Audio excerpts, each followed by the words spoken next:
Assalamualaikum warahmatullahi wabarakatuh.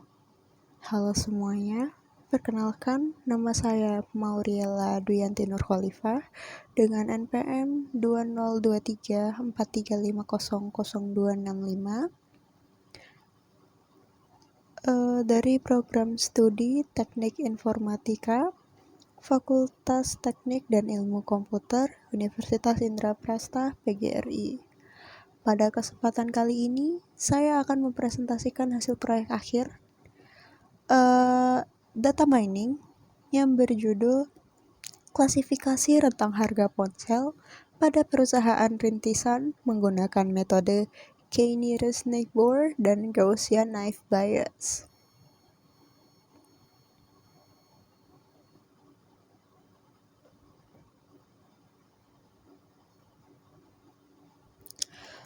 Proyek ini diangkat dari sebuah studi kasus di mana ada seorang bernama Bob. Dia baru saja mendirikan perusahaan rintisan atau startup handphone baru untuk bersaing dengan raksasa teknologi seperti Apple dan Samsung. Namun, Bob mengalami kendala besar dalam menentukan strategi harga produknya.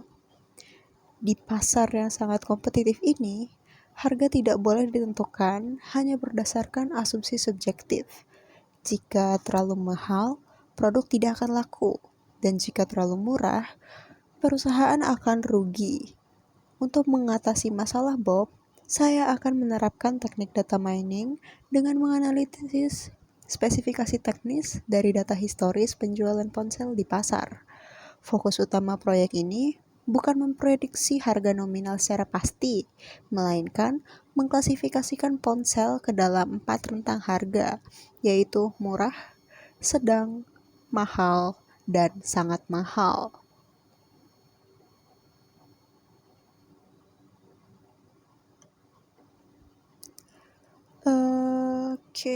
Next kita ke dataset. Dataset yang saya gunakan terdiri dari 2000 data latih.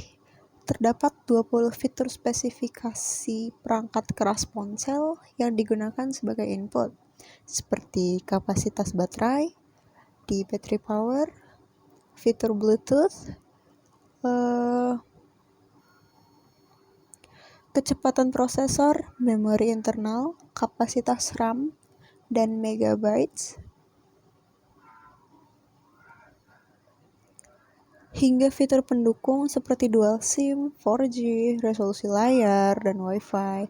Sedangkan variabel targetnya adalah price range, yang berisi label kelas dari 0 sampai 3.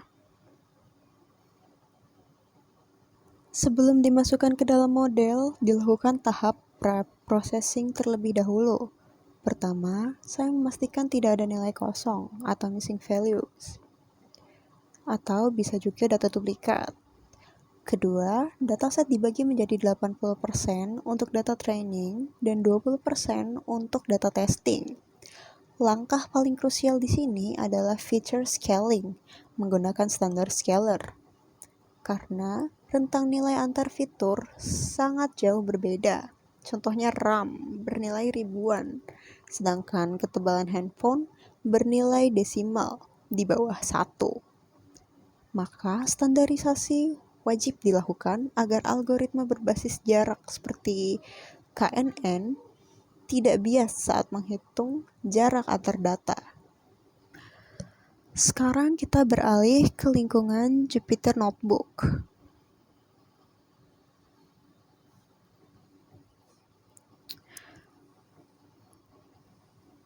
Di sini, saya menggunakan bahasa pemrograman Python dan pustaka populer scikit-learn.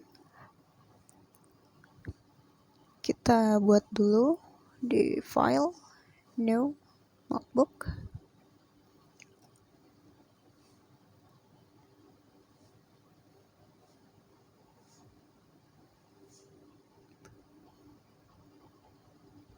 Oke. Di sini kita masukin dulu librariesnya yang dibutuhkan seperti pandas, numpy, dan lain-lain. Di sini kita sudah menyalinnya kita sudah siapkan di sini. Ini bisa tinggal di copy saja.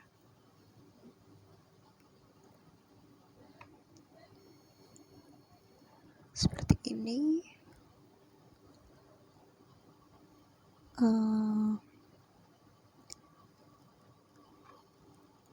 Ini juga.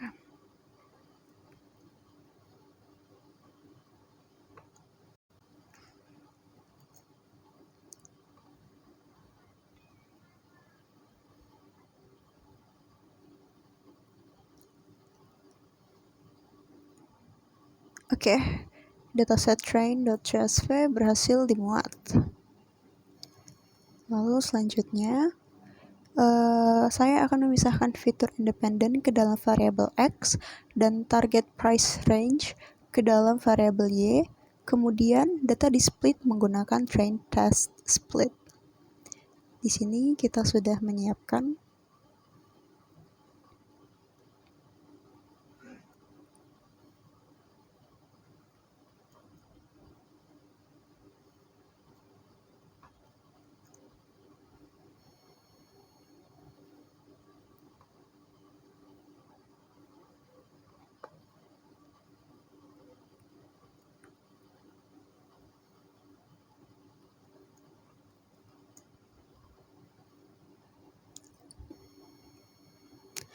Oke, untuk metode klasifikasi, saya mengimplementasikan dua algoritma untuk membandingkan kinerjanya.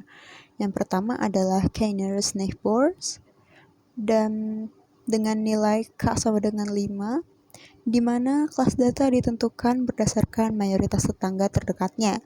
Yang kedua adalah Gaussian naive Bayes, yang mengklasifikasikan data berdasarkan perhitungan probabilitas bersyarat dengan asumsi fitur-fiturnya berdistribusi normal. Di sini kita tinggal salin saja karena sudah kita siapkan.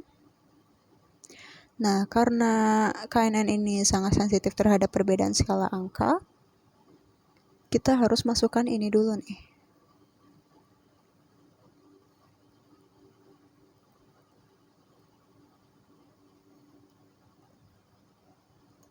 Oke. Baru setelah itu kita masuk ke metode k-nearest neighbor-nya. Di sini kita print satu-satu.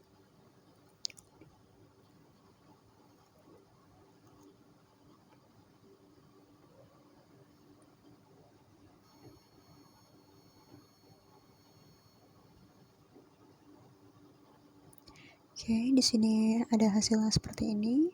Lalu untuk yang Gaussian naive Bayes,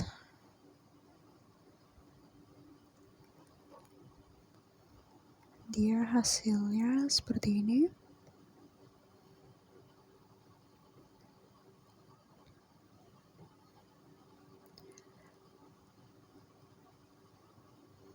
Oke.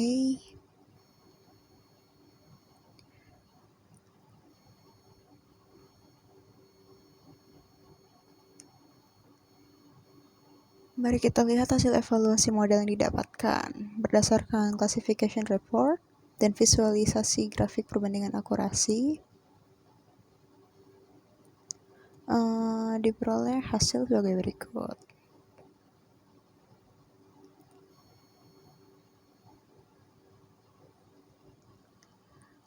Di sini si k-nearest itu akurasinya segini, sedangkan yang Gaussian naive akurasinya seperti ini.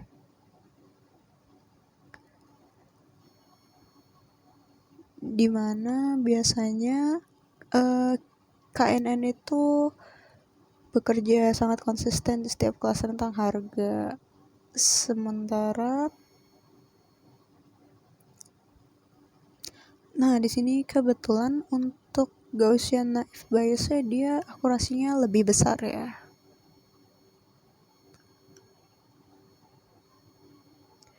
Oke, selanjutnya kita akan menampilkan visualisasi confusion matrix ya.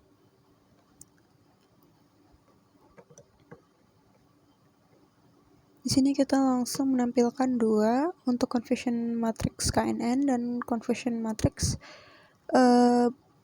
Gaussian naive Bayes.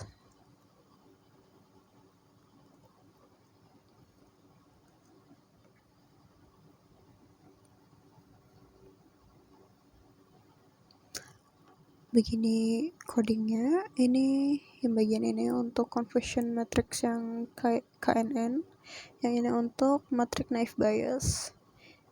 Di sini untuk mengatur layout dan figurnya, dan juga untuk menampilkannya. Nah, di sini terlihat hasilnya seperti ini. Jika diperhatikan dari confusion matrix ini, jumlah data yang berhasil diprediksi dengan benar atau diagonal utamanya terlihat sangat dominan di semua kelas harga.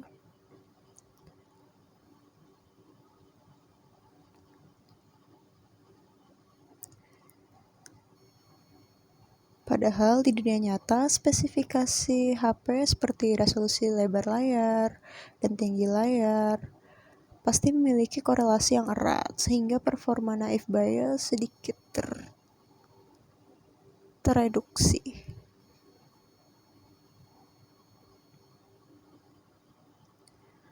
Oke, kita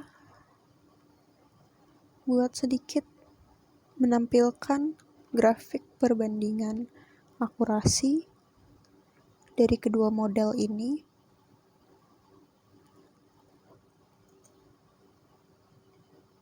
Nah, di sini untuk perbandingan akurasi model K-nearest neighbor itu dia ternyata lebih rendah daripada Gaussian naive Bayes.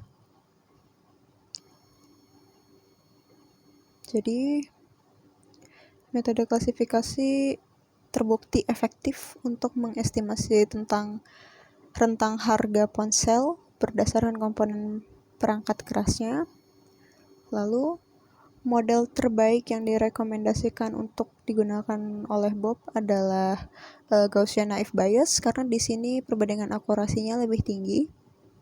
Yang ketiga, analisis data fitur RAM dan kapasitas baterai terbukti menjadi dua komponen yang paling sensitif dan dominan dalam menentukan mahalnya harga sebuah ponsel pintar. Demikian laporan mini project penambangan data saya. Semoga apa yang saya sampaikan cukup bisa dipahami dan bermanfaat bagi yang menonton.